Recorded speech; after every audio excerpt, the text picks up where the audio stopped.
Hi வணக்கம் எல்லாருக்கும். இன்றைக்கி நான் என்ன தத்துவம் சொல்ல போகிறேன்னு சொன்னால், யாரையும் நம்பி யாருக்காகவும் யாரையும் பகைத்து கொள்ளாதீர்கள். இறுதியில் நம்மை குற்றவாளியாக்கிவிட்டு அவர்கள் ஒன்றாகி விடுவார்கள். நல்லா இருக்குன்னு இது படித்ததில் பிடித்தது தான். அதை உங்களோட பகிர்ந்து கொள்ளணும் என்று தான் நான் இந்த தத்துவத்தை உங்களுக்கும் சொன்னேன்.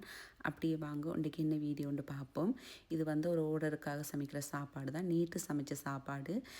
நேற்று வீடியோ எடிட் பண்ணி போட நேரம் இல்லாததால் அதை நான் இன்றைக்கி எடிட் பண்ணி போடுறேன். இது ஒரு ஆன்ட்டிக்கு தொடர்ந்து 3 நாள் சாப்பாடு கொடுக்கணும்னு சொன்னேன் தானே, அந்த சாப்பாடு தான். மிரக்கறி சாப்பாடு தான். 6 பேருக்கான மிரக்கறி சாப்பாடு எல்லாத்தையும் சமைச்சு வச்சாச்சு. பின்னேற சாப்பாடுக்கு தோசையும் சுட்டது. என்னென்ன சாப்பாடு இன்றைக்கி சமைச்சேன்னு சொல்கிறேன். என்னென்ன சாப்பாடுன்னு சொன்னால், பின்னேறத்துக்கு 20 தோசையும் தேங்காய் சம்பலும், மத்தியான சாப்பாட்டுக்கு வெள்ளை சோறு, பருப்பு பால் கறி, ஸ்குவாஷ் பால் கறி, கடலைக்கறி, பழமையாக கடலை கத்திரிக்காய் போட்டு தான் சமைக்கிறது. கடலை மட்டும் கறி.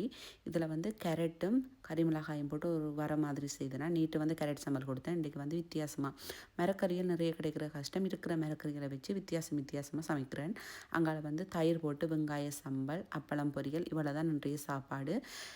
இன்றைக்கு என்ன சாப்பாடு சமைச்சேன்னான்றதை நாளைக்கு ஒரு வீடியோவாக போடுறேன். இதுதான் இன்று எங்களுடைய சமையல் சாப்பாடு. பாய்.